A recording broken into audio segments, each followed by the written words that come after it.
Welcome to a special episode of Paranormal. I'm your host, James Salcido, and tonight I'm continuing my review of the Twilight Zone TV series. As always, you can find all episodes of the show along with links to social media and other ways to contact me at the podcast page, and that is salsidoparanormal.podbean.com. That's SALSIDO paranormal.podbean.com. Always happy to hear from you all, whether you have comments or questions or topic suggestions or accounts of paranormal experiences, whether they're your own or from others that you trust. Happy to either read those or have you join me on the show to talk about them. Thank you all for listening, whether you are here for the live streams on Discord or if you listen to the podcast or YouTube feeds or on the Troubled Minds Radio Network, KUAP Digital Broadcasting. There you can hear replays of 2 episodes of the show every night at 6 p.m. Pacific, 9 p.m. Eastern, right before Troubled Minds Radio comes on. And as always, I want to thank Michael Strange, host of Troubled Minds Radio, for having me on the network and putting all my shows up there. If you'd like to support the show, there are some different ways to do that. You can share the show with others and rate and review it on your favorite podcast platform. You can find books I've written over on Amazon of paranormal fiction and nonfiction. You can also sign up for the Patreon page where, whenever possible, I will release 2 episodes per week of true paranormal stories from the web to anyone who signs up for a paid membership there. Or you can just make one-time donations through PayPal. Support is never expected, but always appreciated, as there are expenses in making these shows, from equipment to research materials to travel expenses in some cases. And I think that covers everything. So yeah, we're continuing our review. This is part of this ongoing series of television and the paranormal, and reviewing the Twilight Zone. And it's been a lot of fun so far. And still got a long way to go. I think there's like 100 and some episodes, 150 episodes, something like that. So, but yeah, so let me get to the, I have some summaries here that I sort of read off of, not read off of, but use to remind myself what's going on. And this next episode is episode 6 of season 1. And this episode involves, the main character is Walter Bedecker, who is, he's not the best person overall. Really, basically paranoid and self-absorbed. He's convinced he's dying, and he has every illness and everything going on, or he could have them. And he's also convinced that he's convinced his wife and doctor, who insist that he's in good health. He insists that his wife and his doctor are conspiring to kill him by making him sick intentionally. After they leave the room, a man shows up in Bedecker's room just out of nowhere, as happens in some of these shows. And he offers Bedecker immortality and a nearly complete halt to physical aging. So this man gives a name, but Bedecker, based on conversation with this man, he figures out who he really is, which in the show, it turns out to be the devil. And but he's not afraid, which you might want to be sort of hesitant when encountering someone of that historical significance, in a way, if nothing else. But so these two have a conversation, and he Bedecker basically tries to make a deal with this man, what appears to be a man named Cadwallader, basically the devil, though, who admits that he wants Bedecker's soul. But it takes a long time to get that out of course, to get that detail out in the open. and of course he makes the devil makes it seem like it's not even a big deal. So it even says that Bedecker will never miss it once it's gone. So and to make the whole deal better, he includes an escape clause in this contract, which is a literal contract, that says that at any time Bedecker can summon him if he decides to die. And Bedecker is suspicious, of course, of all this, but he decides to take the offer. And when he takes this offer, he does gain this ability to be immortal, and of course the extremely slow aging process. He acquires these attributes, and he, of course, when the devil leaves in the show here, there's this. He causes the heater, the radiator, to have a malfunction and give off steam and everything, sort of breaking it in the process. And so Bedecker, once all this is done, wants to find out if it really did happen, if the deal really did work. And so he puts his hands on this hot, steaming, fuming radiator that's broken. And he actually touches it just real quick and then puts his hands on it for a longer time. And nothing happens. Nothing happens to his hands. They're fine. So he, after this, he ends up throwing all of his medicine out the window, which you might not want to do in a high rise, but anyway. And so his wife, Ethel, is surprised by all this, wants to know what's going on. And so meanwhile, Bedecker is figuring out ways to get money out of all this. And he does this by committing insurance fraud, by getting into dangerous situations and intentionally putting himself in what would normally be harm's way,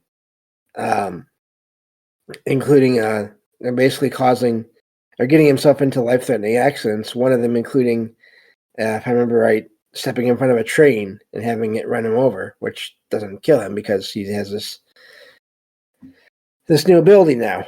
So he does this several times, but even as he's doing all this, he notices that he has no emotion anymore. He doesn't.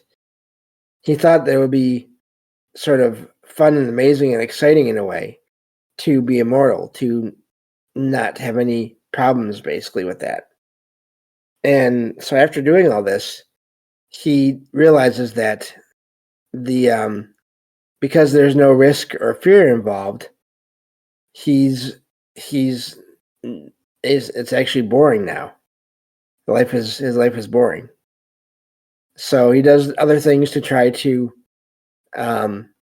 basically test his immortality, but nothing happens. And of course, this is all freaking out his wife, Ethel, because she's expecting him to die because of all the things he's doing.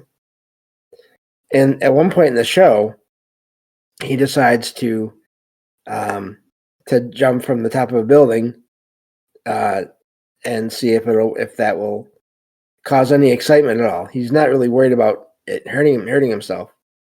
But and of course, Ethel tries to stop him. And so once that happens, when they're on top of this building, they struggle, and Ethel ends up being the one that falls.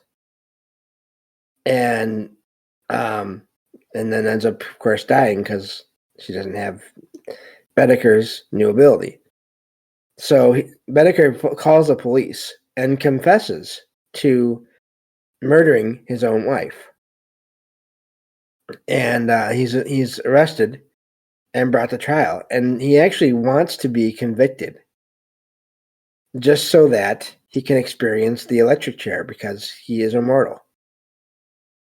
But due to his lawyer's defense strategy, he's instead given a life sentence in prison without parole, which of course means he would technically spend the rest of eternity in this jail cell. And so, as he's sitting in jail,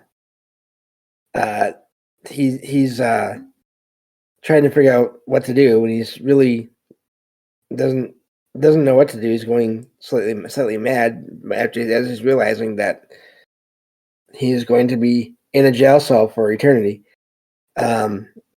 His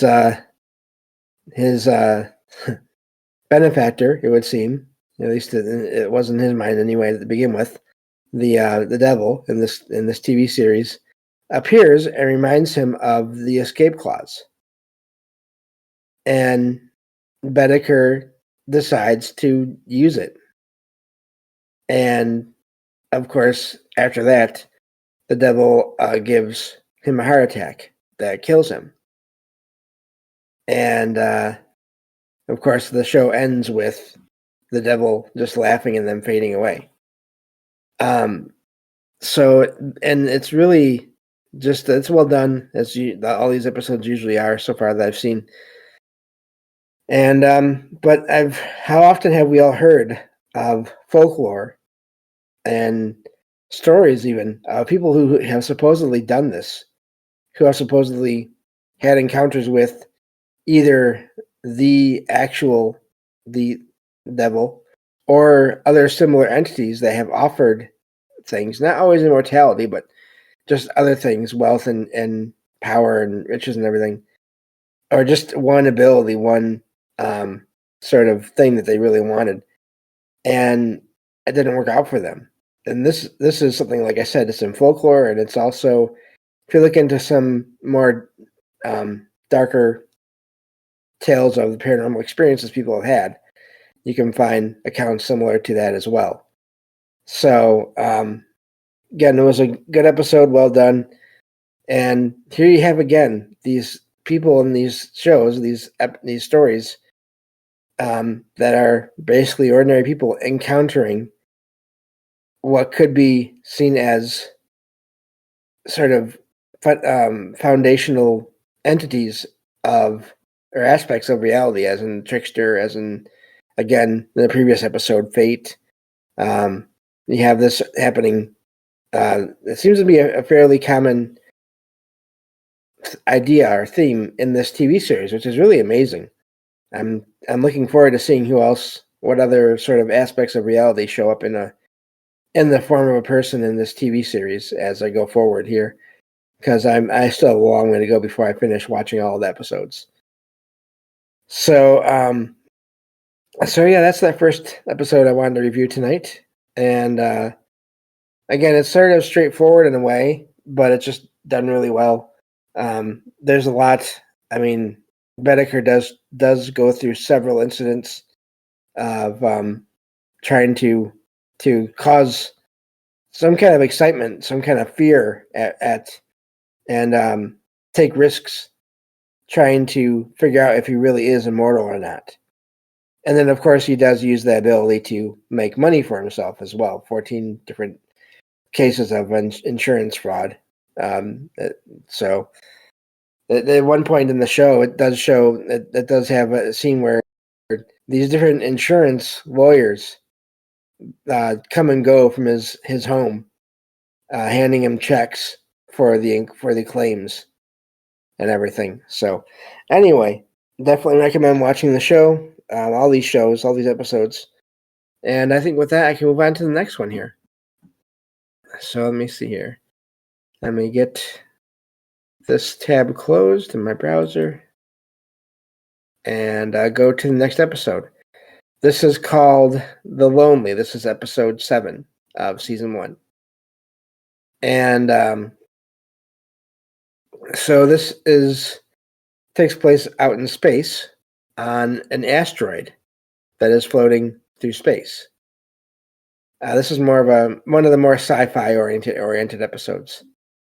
And at some point in the future, I think even in our future, I can't remember when the episode is set, But the people of Earth have arranged for any criminal convicted and sentenced to solitary confinement to be sent to a distant asteroid and just deposited there to where they are alone until supply ships come and go and bring things that they need.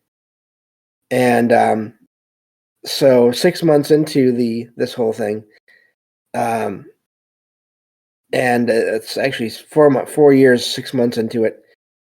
Let me see here. His name is Corey, this character. He's visited by the spacecraft that is flown by a Captain Allenby, and these are the people that bring him supplies to get through so long in this location. Supplies to food and water and all those things. And he likes Allenby because sometimes Allenby will bring him things to help him occupy his time, such as parts for a car, but not quite all of it, like not the wheels, but those kinds of things. Think deck of cards, books here and there. Apparently, these supply trips are made 4 times a year, and so Corey keeps waiting though.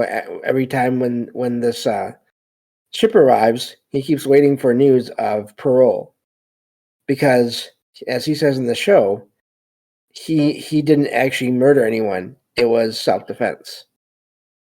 And so he invites the captain, Allenby, to stay for a little bit, but of course they can't stay long because of technical details involving their travels and return to Earth and everything. And of course the other 2 soldiers or people that are with the captain have zero patience or sympathy for Corey in this situation. Excuse me. So again, Allenby has been bringing things to Corey when he can, and at one point, one of these trips, the most recent one that starts the show, the captain and his 2 men bring a large box along with them, and the captain hasn't told the 2 soldiers what's in the box, and tells Corey not to open it until after they've already gone. And when Corey opens the box, he finds basically a robot shaped like a person, and it's shaped in the shape of a woman as well, and it's designed to help keep him company. It's sort of an experimental device shaped like a woman to keep him company, and its name is Alicia. And at first, he is not interested in all of this. He does not think that that she's anything more than a machine, and doesn't think that she's capable of emotions or anything like that. Basically, he thinks that this is sort of just not going to work. The robot is not going to be able to keep him company as well as Allenby suggests. But they start to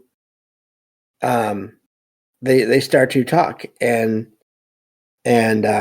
interact, and at one point they do become friends, and even though there's no hint to anything beyond this, but more than friends possibly, and just that they're close. And so that's where sort of there's a fade and everything in the show, and then time goes on, and 3 months have passed, and Captain Allenby returns, but this time he has news that his Corey's case has been reviewed, and he's been pardoned, but he has to leave this asteroid with them immediately in order to get back to Earth. and there is limited space on the ship for him and his supplies. He can only bring very little. And what that means is he's going to have to leave Alicia, this robot, behind. Meanwhile, he's actually grown close to her. They've grown close. And Allenby, who is just thinking of Alicia as a machine, which technically she is, destroys her. Basically takes a gun out and shoots her. And of course, the robot shuts down. And he tells Corey just to stop thinking about this whole experience, and tries to convince him it was only a machine, and just keep that in mind. And Corey decides he has to do that because he's going home. Meanwhile, it appears, again, the whole point of the show is it appears that this sentient machine that seemed to act a lot like a person, even have feelings and emotions and reactions like a regular person would, was destroyed because of it became an inconvenience. So it was a good episode, and it's sort of some of these episodes, I mean, they don't really have, a lot of them really, don't always have happy endings. And this is definitely one where, after everything that happened with Alicia in the show, and all the effort that the show took in making her seem like a person, and her trying to convince Corey that she was basically a person, even if she was made of different materials. It was sad to see her be destroyed. So that's the end of that episode, and it's just sort of a sci-fi thing, but it's also, if you think about that, all the stuff that's going on these days, with robots and artificial intelligence and all these things, and the whole discussion of what is consciousness, and that's not even something that we have totally figured out yet for living entities, living beings like us or any animals or whatever. And now you have all this technology that's getting more and more advanced, or at least seems to be. And of course, if you fast forward that 10, 20, 50, 100 years, how much more advanced will it get at that point? And will we get to a point where, even if it's not consciousness as we know it, will machines eventually develop a version of that for themselves? I think that's the main point of that show, and the complications that may arise from that. So yeah, I guess that's all the time we have for these this episode here to review these shows. And thank you all for listening. Hopefully, you all are enjoying this this series of shows.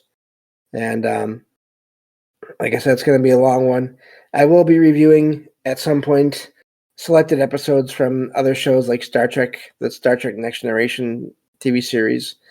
Probably select episodes from Star Trek Deep Space Nine and Voyager as well, eventually. And some stuff from some episodes at the very least, maybe even all episodes, I'm not sure yet, from the Twilight Zone. That's what I'm doing right now. From the X-Files, that's what I wanted to say. And so we'll see what other ones I pick out as well. That's all plenty to keep me busy for quite a while. So thank you all for listening, and I will talk to you all in the next episode of Salsidoparanormal. Take care.